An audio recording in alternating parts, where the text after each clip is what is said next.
ഇല്ല, പറ്റില്ല. എനിക്ക് കുറേ എക്സ്പെക്റ്റേഷൻസ് ഉണ്ട്. അതുപോലെ ഒരാളെ കിട്ടിയാൽ ഞാൻ കിട്ടും. എന്നെ വിളിക്കണ്ട, ഞാൻ കേൾക്കൂല. അല്ലെങ്കിലും നമ്മളൊക്കെ എപ്പോഴും പുറമ്പോക്കല്ലോ, അപ്പനും മോളും ഒന്നിച്ച്. എന്റെ മോളല്ലേ, ഞാനവളെ പൊട്ടിക്കും. എൻ്റെ ഒരുപാട് പ്ലാനുണ്ട്. ഈ പ്ലാൻ എല്ലാം ഇപ്പം ഞാൻ നടത്തും. എൻ്റെ സിസ്റ്ററിൻ്റെ കല്യാണം എന്നിട്ട് ഞാൻ അറിഞ്ഞില്ലല്ലോ. വെറുതെ തൊണ്ടപ്പിടി പ്ലാനുണ്ടെന്നും പറഞ്ഞ് നാട്ടിലോട്ട് വരാൻ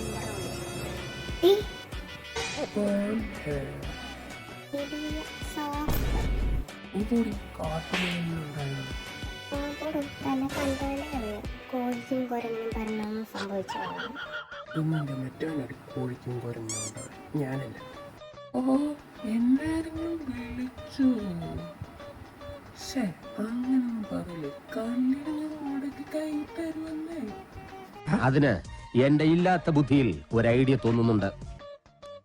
അതുകൊണ്ട് ഇനി ഓട്ടില്ല. അവളുടെ ഇനി ഇല്ലാത്തതെങ്കിലും വാങ്ങിച്ച് കൂട്ടു വെക്കാറുണ്ട്. എടാ, അവളെ കെട്ടാമെന്നല്ലേ അവരുടെ അച്ഛനും അമ്മയും പറഞ്ഞോളൂ. അല്ലാതെ അവൾക്ക് ഗർഭം ഉണ്ടാക്കി കൊടുക്കാനൊന്നും നിന്നോട് പറഞ്ഞില്ലല്ലോ. ഒരു കെട്ടല്ലേ അങ്ങ് കെട്ടി. ഗർഭം നിങ്ങൾ ഉദ്ദേശിച്ച ദോശഗർഭ, ചായഗർഭ, വടഗർഭ അതാണ്. ബെന്നിച്ചായൻ എന്നോട് വന്ന് പറഞ്ഞു. ഞാൻ അതപ്പോ തന്നെ ബെന്നിച്ചായനോട് വന്ന് പറഞ്ഞു. ഞാനടാ പറഞ്ഞു കെട്ടാനും അവനും വേണ്ട ഒരു കുടുംബജീവിതമൊക്കെ. നമ്മൾ മാത്രം കെട്ടി ഇങ്ങനെ സെറ്റിലായാൽ മതി. മക്കൾക്കും വേണ്ട ഒരു ജീവിതം.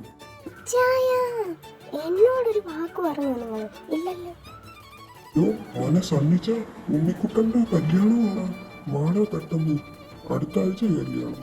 പെട്ടെന്ന് പറഞ്ഞ മോനെ, സമയമില്ല. കല്യാണം കഴിഞ്ഞങ്ങ് പോകും ചിലപ്പോ. കേട്ടോ, പെട്ടെന്ന് പെട്ടെന്ന് വരണേ. ആരുടെ? ഉണ്ണിപ്പൊട്ടന്റെയോ? അവനതിന് കല്യാണപ്രായമൊക്കെ ആയോ? ഞാൻ വരാം. കുട്ടനല്ല, കുട്ടൻ. കുട്ടൻ, അവന്റെ പേരാണ് കുട്ടൻ. ജാക്സ, ഈ ഫയലെല്ലാം നോക്കിയിട്ട് വല്ല റീകറക്റ്റ് ചെയ്യാനുള്ളതെന്ന് നോക്ക്. പെട്ടെന്ന് പറയണം. ഇന്ന് സബ്മിറ്റ് ചെയ്യാനുള്ള ഫയല്. ശരിയടാ പിക്കു, ഞാൻ നോക്കിയിട്ട് പറയാം.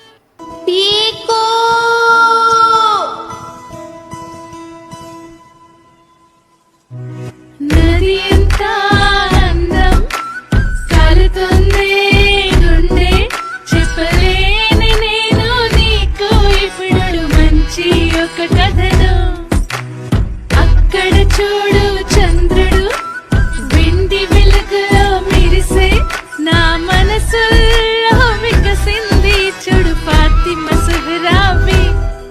എല്ലാരും പരിചയപ്പെടുത്തി, എന്നെ മാത്രം പരിചയപ്പെടുത്തിയില്ല. എന്താ ഞാൻ കള പറിക്കാൻ പോയേക്കുമായിരുന്നു? ഞാൻ ഇവിടെ തന്നെ ഉണ്ടായിരുന്നല്ലോ. പിന്നെന്താ? You know guys, I am worldwide beauty one. You know? എന്റെ പൊന്നുപള്ളി, നീ എന്ത് എന്റെ മുഖത്തിടല്ലോ? എന്റെ മുഖം മൊത്തം വേണ്ട ചൊറിഞ്ഞായിരിക്കുന്നു. മൊത്തം ചുമന്നിരിക്കുന്നു. നീ എന്ത് കാണിക്കാൻ തോന്നുന്നു? അത് പിന്നെ അത് പെണ്ണുങ്ങളുടെ ആയിരുന്നു. ഞാൻ ഓർക്കാതെ നിങ്ങൾക്ക് അത് തന്നു. കുഴപ്പമില്ല, മാർക്കോളൂ. ഈ കുട്ടിപ്പിശാല് നിന്നെ ഞാൻ എടുത്തോളാം കേട്ടോ. ഇനി എന്റെ മുന്നിൽ വന്ന് പെടും.